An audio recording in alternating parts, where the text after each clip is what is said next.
خواتین و حضرات کی خدمت میں اسٹاک ہوم سویڈن سے عارف کسانہ کا اسلام پہنچے۔ دنیا بھر میں پاکستان کے پرچم کو سر بلند کرنے والے اور پاکستان کا نام روشن کرنے والے اور دنیا سے بے شمار اعزازات پاکستان لے کے آنے والے، دنیا ہاکی پہ راج کرنے والے قومی ہاکی ٹیم کے سابق کپتان، کوچ اور مینیجر جناب اصلاح الدین صدیقی صاحب کا ایک مختصر اور خصوصی پیغام آپ کی خدمت میں پیش ہے۔ محترم جناب عارف محمود کسانہ صاحب کی تسلیم وطن ثانی، یہ میرے ہاتھ میں ہے۔ آدھی رات کے سورج کے دیس کے مطالعے کا موقع ملا۔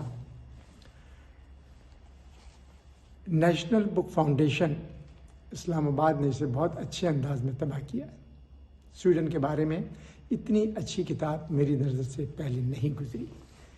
یہ کتاب عارف کسانہ صاحب کی سویڈن میں 29 سال کے مشاہدات اور تجربات پر مبنی ہے، جو کہ دونوں ممالک کی تاریخ، ثقافت اور باشندوں کی زندگی کو بہتر سمجھنے میں معاون ہوگی۔ اس کتاب میں سویڈن کے بارے میں بہت اہم مواد اور تحریریں موجود ہیں، جن سے قارئین کو سویڈن اور وہاں کے نظام کے بارے میں بہت سی معلومات حاصل ہوں گی۔ اس کتاب کی اشاعت پر میں عارف محمود کسانہ کو مبارکباد پیش کرتا ہوں اور ان کے لیے دعا گو ہوں کہ ان کی دوسری کتابوں کی طرح یہ کتاب بھی مقبولیت عام حاصل کرے۔ میں جناب ڈاکٹر محمد امجد ثاقب صاحب، جو اخوت فاؤنڈیشن پاکستان کے بانی چیئرمین ہیں، ان کی خدمات جلیلہ پر انہیں بھی ہدیہ تقریب پیش کرتا ہوں۔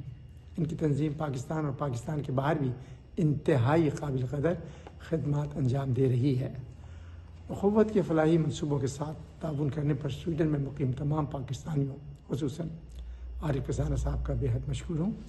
میں نیشنل بک فاؤنڈیشن کے مینیجنگ ڈائریکٹر جناب مراد علی میمند کا بھی شکریہ ادا کرتا ہوں کہ انہوں نے اس خوبصورت کتاب کو اچھے انداز میں طبع کیا۔